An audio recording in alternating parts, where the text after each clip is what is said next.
Thomas the Tank Engine wouldn't stop being a nuisance. Night after night, he kept the other engines awake. I'm tired of pushing coaches. I want to see the world. The other engines didn't take much notice, for Thomas was a little engine with a long tongue.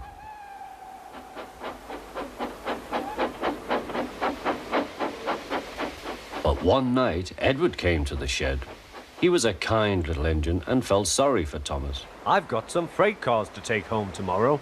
If you take them instead of me, I'll push coaches in the yard. Thank you, said Thomas. That will be nice. Next morning, Edward and Thomas asked their drivers, and when they said yes, Thomas ran off happily to find freight cars.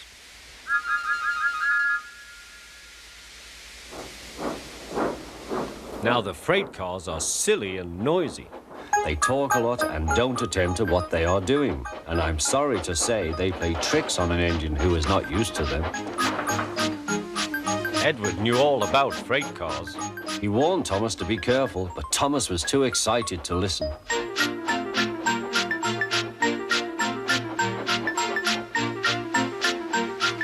The shunter fastened the coupling, and when the signal dropped, Thomas was ready. The conductor blew his whistle. Peep, peep, answered Thomas and started off. But the freight cars weren't ready. Oh, oh, oh, they screamed. Wait, Thomas, wait. But Thomas wouldn't wait. Come on, he puffed. All right, don't fuss. All right, don't fuss, grumbled the cars.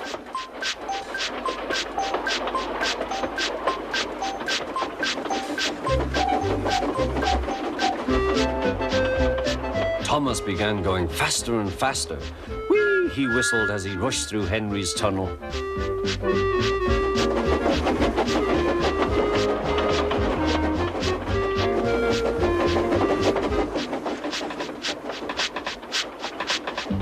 Hurry, hurry, called Thomas. He was feeling very proud of himself. But the cars grew crosser and crosser. At last, Thomas slowed down as he came to Gordon's Hill.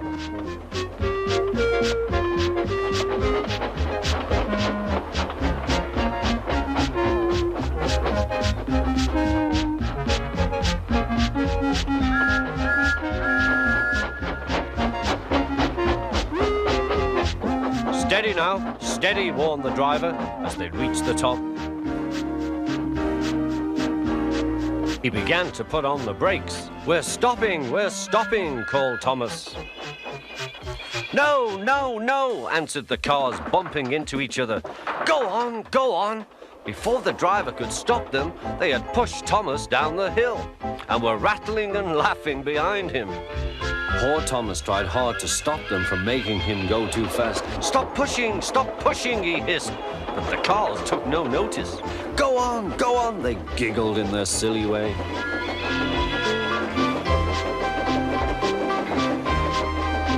There's the station. Oh dear, what shall I do? He cried. They rattled straight through and swerved into the goods yard. Thomas shut his eyes. I must stop. When he opened his eyes, he saw he had stopped just in front of the buffers. There, watching him, was Sir Topham Hatt. What are you doing here, Thomas? He asked. I've brought Edward's freight cars, Thomas answered. Why did you come so fast? I didn't mean to. I was pushed, said Thomas. You've got a lot to learn about freight cars, Thomas. After pushing them about here for a few weeks, you'll know almost as much about them as Edward. Then you'll be a really useful engine.